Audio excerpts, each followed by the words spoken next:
Всем привет! Вы смотрите «Взгляд с трибуны», и сегодня я продолжу знакомить вас с миром английского футбола. Сегодня я прыгну в поезд и отправлюсь в город Саутенд-он-Си на побережье графства Эссекс, где местный Саутенд Юнайтед сыграет с Вест Хэм Юнайтед. Нет, это не матч чемпионшипа, это не какая-то кубковая баталия, это всего лишь предсезонная игра. Сегодня я не буду фокусироваться на Саутенд Юнайтед и их стадионе Рутс Холл. Для этого я собираюсь отдельно, специально приехать в Саутенд. Сегодня вас ждет только гостевой сектор Вест Хэма и Саутенд-он-Си. В любом случае, я надеюсь, видео получится интересным. Вы же заранее настраивайтесь на самый позитивный лад, ставьте лайки, подписывайтесь на канал, если этого не делали, пишите комментарии. Все это помогает продвижению моего контента и развитию канала. Ну и погнали. Нас ждет Саутенд-он-Си и Саутенд Юнайтед, Вест Хэм Юнайтед. Будет интересно. В наши дни матчи Вест Хэма и Саутенда – это очень большая редкость. В последний раз команды встречались в рамках такой же предсезонки аж 11 лет назад, в 2015 году. Тогда Вест Хэм на Рутс Холл поддержал победу с счетом 3-2. Ну а вот в 70-х такие встречи происходили куда чаще, практически каждый сезон. Один из таких визитов фанатов Вест Хэма в далеком 1979 году старина Дуги Бримсон описывал в своей книге Capital Punishment, посвященной фанатам лондонских клубов. И вот что он писал о том памятном дне. Беспорядки начались по всему городу еще задолго до стартового свистка. Фанаты Вест Хэма творили бардак вдоль всего побережья. И, конечно же, все это не могло не пробраться и на стадион. Как только игра началась, на поле также начался ад. Полиция задержала немало болельщиков Вест Хэма. 9 из них вообще, в принципе, приняли за то, что они пробрались на крышу стадиона Рутс Холл, чтобы добраться до фанатов Саутенда. После игры беспорядки вылились и на улицы города, а также в его пабы. И было немало инцидентов, в том числе в Пэлас Хотел, где менеджер отказался впускать болельщиков Вест Хэма внутрь, что было большой ошибкой. И менеджер нормально получил по голове кием, а потом еще и бильярдными шарами. Такую картину очень сложно представить в нынешних реалиях Англии, но я очень надеюсь, что визит на морское побережье графства Эссекса в любом случае удастся на славу.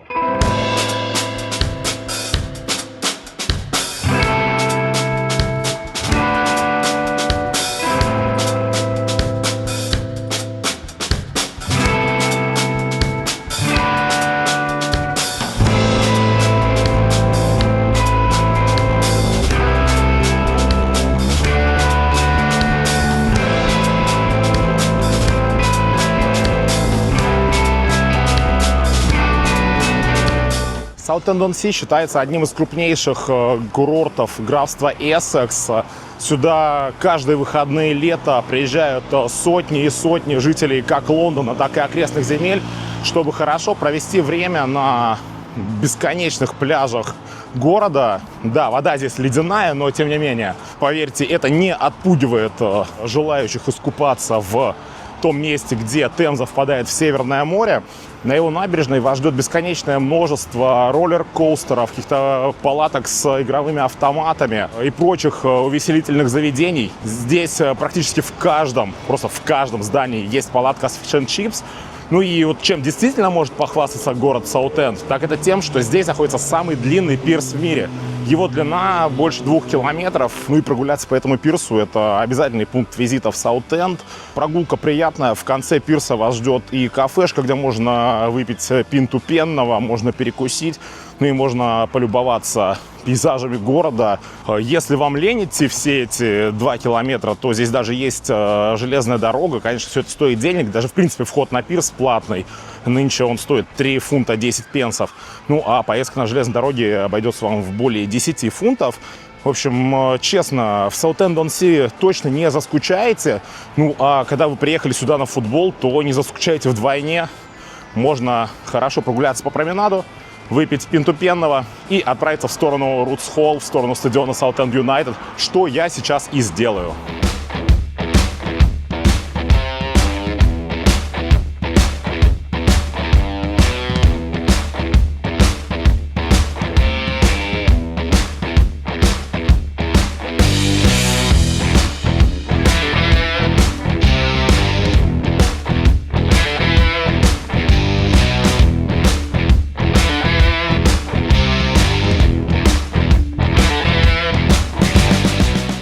Несмотря на то, что видео у меня сегодня не совсем о Southend United, не зайти в клубный магазин я, конечно же, не могу. Тем более, что он здесь небольшой, и я в любом случае проходил мимо него. Кстати, выглядит очень симпатично и прилично. Сразу приятная казуальная одежда, свитшоты, логотип Саутенда. Стоит такая прелесть 40 фунтов. Очень классные футболки. Мачты освещения 20 фунтов. Смотрится прям очень здорово. Есть синие, есть белые. Форма играет Саутенд в Эреа 55 фунтов. Гостевой комплект желто-синий. И вот домашний, я так понимаю, тоже 55 фунтов сине-желтая. Спонсор C2C – это железные дороги, которые везут как раз из Лондона сюда, в Саутенд-он-Си. Есть термокружки, бутылки для воды, ну еще какая-то одежда, тоже поло, худи, свитшоты. Ну, в общем, самое прикольное вот в самом начале было, прям классные качественные футболки. Вот такой вот, если бы я болел за Саутенд, я бы с удовольствием купил. Ну, вот шарфы, конечно, тоже в наличии, вот и флаги, прям даже флаг Англии есть, только посередине креста Southend United. Ну и какая-то тренировочная форма тоже здесь висит, тоже есть в наличии. Конечно же, есть сувенирка и есть мои любимые пины. Очень классный пин. Прям вот качество, эмблема команды. 5 фунтов. Ну, кстати, недешево, особенно для клуба нон-лиги. Есть магниты. Также есть и открывашки, и несколько видов брелоков, и бейдж-киперы. Ну, кстати, есть еще вот такой значок с Англии. Но мне больше нравится вот эмблема клуба. Прям кайфовый. Головные уборы. Есть несколько видов панам. Таких летних, есть несколько кепок, все идет по 22 фунта. Одним словом, магазин небольшой, но все интересное, все необходимое здесь есть, и это главное. Берем пин и идем на сектор.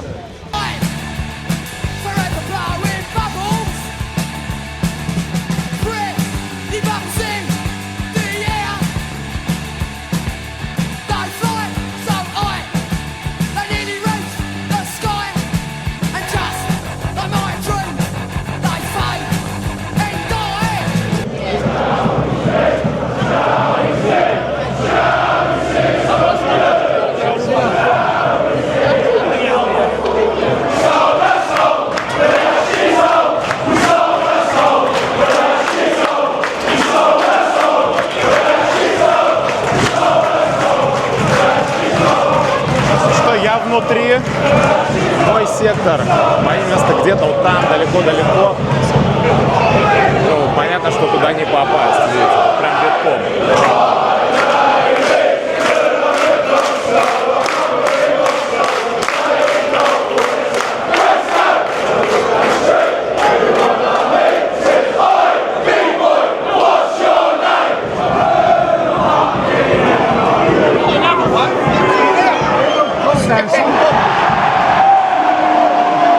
Саутенд открывает счет с пенальти.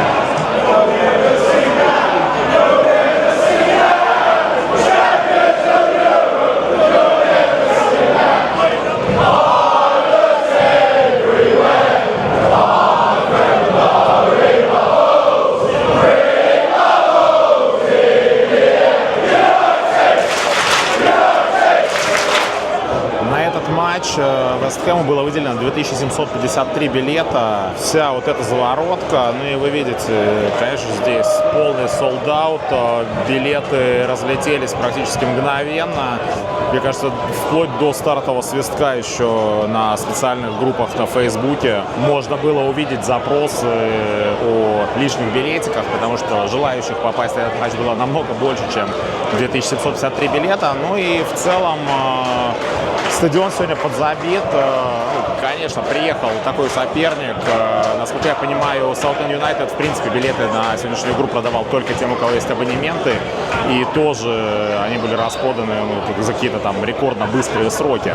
Ну и если говорить о стадионе, то Рутс Холл — это самый большой футбольный стадион графства Эссекс. Вмещает 12 392 зрителя и был построен в 1955 году. Причем на протяжении практически 3 десятилетий он был самой новой ареной и самым новым стадионом, построенным в Англии. То есть только в 80-х, в конце 80-х появился следующий построенный стадион. Насколько я понимаю, у Southend United была опция постройки нового стадиона где-то на окраине города, но они от этой опции отказались, сказав, что наши корни здесь, Брут-Холл, мы лучше, пусть даже своими силами болельщиков, его приведем в порядок, покрасим, починим и будем играть в своем доме.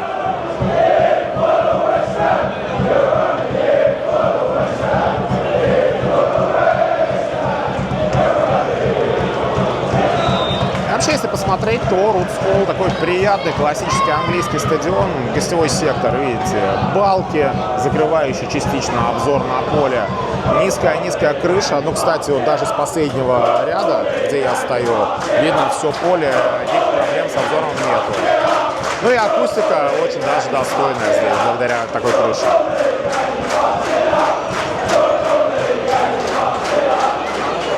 В перерыве, конечно же, можно отправиться за трибуну в бар. Наливают здесь лагер, IPA, сидр, все по 6,5 фунтов. Есть, конечно же, и еда. Продают здесь бургеры. Самый простой бургер стоит 7 фунтов, чизбургер 8, чизбургер с беконом 8,5. Можно еще добавить дополнительную котлету за 2 фунта. В общем, голодными точно здесь не останетесь.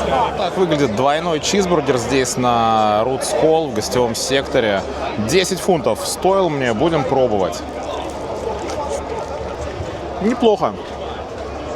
Очень даже неплохие котлеты. Но что-то мне кажется... булочки приятные, да. Но что-то мне кажется, бывает вкуснее за меньшую цену. В общем, все хорошо, все вкусно, но дороговато, как по мне.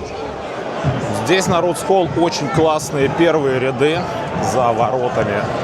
Видите, сидишь прям на уровне газона, все видишь. Например, сейчас сюда атакует Вест Хэм.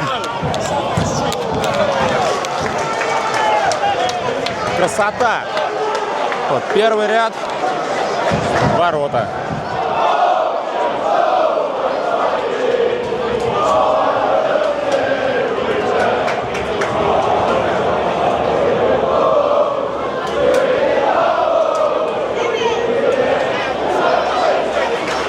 В чемпионшип было очень много обсуждений о потенциальном будущем Вест Хэма, потому что было ясно, что ничего не ясно, непонятно, кто из игроков останется, кем будем играть в чемпионшипе. И было много вопросов к тому, насколько же мы сможем забивать свой 62-тысячный стадион, Лондон Стадиум.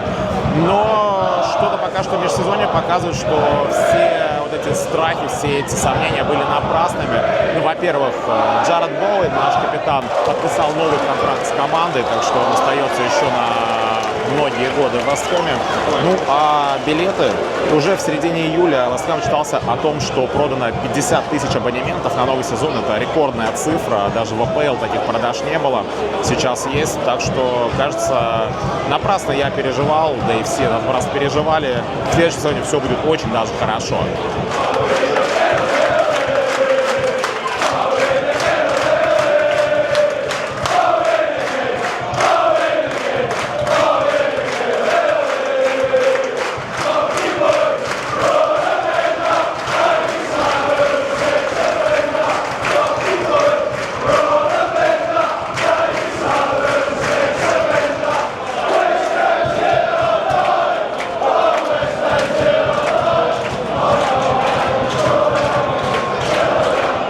В середине второго тайма состав Вест Хэма полностью поменялся. На 99% сейчас на поле молодежь, и только старичок Джеймс Уорд-Праус прямо сейчас готовится пробить опаснейший штрафной.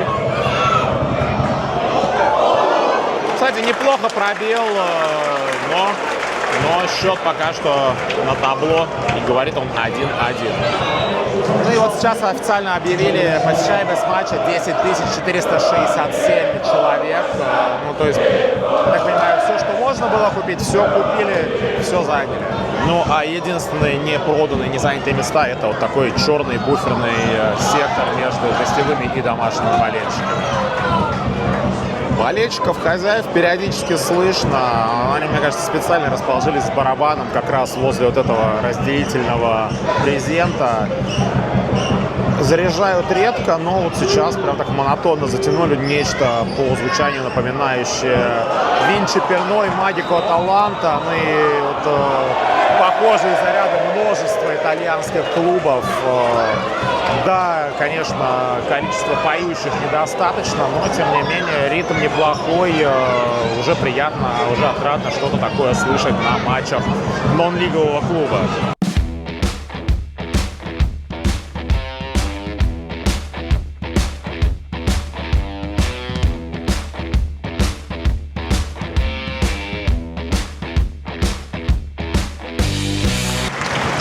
И все, финальный свисток 1-1.